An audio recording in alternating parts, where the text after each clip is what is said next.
За баярлалаа. Энэ хууль өөрөө нэлээд ач холбогдолтой гол хууль л да.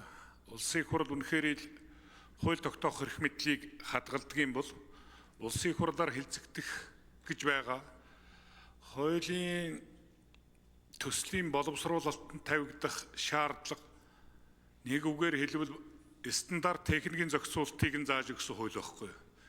Тийм учраас энэ хуулинд бид нэлээх ач холбогдол өгж энийг илүү боловсронгуй болгох ёстой. Би зүгээр үзэл баримтлалын хувьд дэмжиж хэлцүүлгийн төвшөнд илүү сайжруулж гаргах талаас нь анхаарах ёстой юм болов уу гэсэн ийм бодол байна. Хуулийн төслийг дагуулж тодорхой хуулийн төслүүд өргөн барьдаг. Тэрэнд гажиг биеийг бий угтаан үзэл баримтлалд нь нийцэж гарах ёстой хуулийн төслийг дагуулад өнөө малгай хуулийг нь өөрчлөлтийг өргөн барьждаг байхгүй юу? Одоо төсөв дээр их тодорхой харагддаг.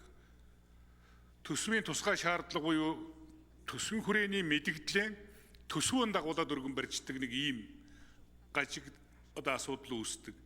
Дээр нь ангадагч гэдэг юм уу шинчилсэн найруулга дагуулад өргөн барьсан юмнууд байдаг. Тэгэхээр энүүнийг бид хаах ёстой. Зөвхөн тэр нэг төсвийн тухайн жилийн төсвийн тодтоглыг дагуулж өргөн барьж байгаа хууль нь зөвхөн төсөв санхүүгийн харилцаа зохицуулна гэдгээр энэ хаагдахгүй. Тийм учраас энүүнийг бид хэлцүүлгийн төвшөнд нэлээд онцгой анхаарч энэ гажигийг засах талаас нь бодох ёстой юм а гэж хэлмээр байна. Энэ тал дээр одоо ямар бодол байна гэж. Хоёр дахь зүйл захиргааны хэм хэмжээ тогтоох эрх олгох тоон ийм зүйлийг хангасан байна, ийм зүйлийг тусгахгүй байна гэд 27 дээр хэдүүлээ оруулжээ. За тэгээд тэр 27-гийн 2 дээр нь татвар хураамж төлбөртэй холбоотой юм ороод ирж байгаа маа. Бид бүхэн чинь бол нэгдсэн улсаа татвар төсвийн бодлого нэгдсэн байна гэж хэлээд ерөнхий хууль, татварын ерөнхий хуулинд ороогүй татварын нэр төрөл гаргахыг бол хориглосон юм. Зөвхөн олгосон эрх хэмжээний дотор хязгаар дотор багтааж тогтоох эрхийг нь нутгийн өөрөө удирдах байгууллага, холбогдох байгууллагуудад өгдөг юм аа. Гэтэл бид хэдийн энд оржход байгаа чинь тэрнийг давхар хаачхад байгаа юм шиг ийм заалт болчихжээ. Гэхдээ уншаад үзэхээр тийм юм харагдаад болжихгүй байна. Тэгэхээр энүүнийг зөв талаас нь харах ёстой. Энүүн дээр одоо ямар байр суурь байна уу гэж. Гурав дахь зүйл захиргааны хэмжээ тогтоох эрх олгож болно. Бүгдийг хуулиар зохицуулж чадахгүй. Яг үннийг хэлэхэд амьдрал өөрөө үргэлжилж байгаа бол дандаа шин юмтай гэдэг юм уу нүүр тулж байдаг. Тэр болгоныг зөв зохицуулахад биднээс энэ хууль тогтоомж гэдэг хэллэгээрээ буюу дөрмийн засаг гэдэг хэллэгээрээ явагдах ёстой. Тэгэхээр нэгдсэн сан гэж байна. Тэр захиргааны хэмжээ тогтоосон актуудыг бүртгэдэг. Тэрийг манай хууль зүйн яам өөрийнхөө онцгой одоо мэдлэлд нь байлгаж авч байгаа. Тэнд хуулиас давтсан журам яагаад бүртгээд байгаа юм бэ? Яагаад тэнд энэ журмуудыг бүртгүүлэхгүй байгаа юм бэ? Хэрэг зэхээ бүртгүүлээгүй бол түүнээс гарах хохирол үр дагаврыг тухайн гаргасан нөхөр хариуцахаар ийм юутай шүү.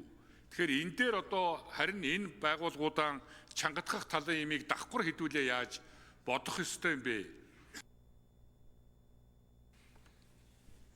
За бачиргалагч 1 минут нэмж өгье. Бодох ёстой гэж. Дараагийн нэг миний хэлмээр байгаа санаа дагуулад авч хэрэгжүүлэх арга хэмжээний тогтоол санаачилсан байна. 1-2 дахь заалтаараа 25 оны намрын чуулганаас өмнө тэр 27 заагдсан шалгуур шаардлагыг хангуулж хуулиудын нэмэлт өөрчлөлтийг оруулж иргээ хэлчихжээ. Ер нь хичнээн хууль энүүгээр одоо өөрчлөлт орж ирнэ гэж тооцоологдсон итэр юм байна уу? Амжих юм уу? Энэ чи ер нь нэлээд өргөн ажил болох юм биш үү гэсэн ийм бодол байна. Энэ дээр ямар юм байна гэж. Дараагийн нэг гол зүйл бол энэ хууль нийгмийн эдийн засгийн амьдралыг урагшлуулдаг нийцсэн байх тухай ойлголт л доо.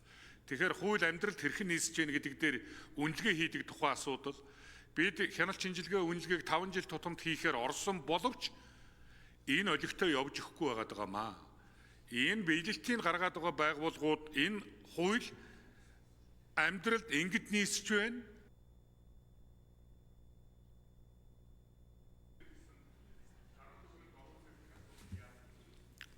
За, цогтоо тэрэгш хариулт өгье. За, бачраглагчны ярьж байгаа юмтай санал нэг байна. Тэгээ энэ үнэхээр энэ хууль боловсруулах стандартыг л боловсруулж байгаа. Тэгээ энэ маань өөрөө сайн байж дараа нь хууль чанартай гарах тухай асуудал яригдана. Эцсийн дүндээ эн чинь энд ингээл батлагдаад гараад 3 сая хүний аж амьдралыг зохицуулаад эхэлж байгаа тэр дүрмүүдийг, тэр нормуудыг л бид нар шингээсэн хуулийг энд гаргаад байгаа болохоор энэ анхдагч стандарт үнэхээр сайн байх ёстой. Энэ дээр бол би тантай санал нэг байна. Тэгэх гэж л энийг уг нь оруулж ирж байгаа нэмэлт өөрчлөлтийг. За тэгж оруулж ирэхдээ угаасаа үндсэн хуулинд хүн төвтэй гэж байгаа болохоор тэр нөгөө хүний эрэхэд илүү нийцүүлэх гээл оруулж ирээд байгаа юм л да. За энэ төсвийг дагах хуулинд нэрээ дагуулад энэ одоо бол энд орж ирж байгаа нөгөө анхдагч хууль эднэр оруулаад ирдэг чил болиулах гээд одоо төсвийг дагаж орж ирж байгаа бол тэр төсвийн өөрчлөлттэй л холбоотой юм.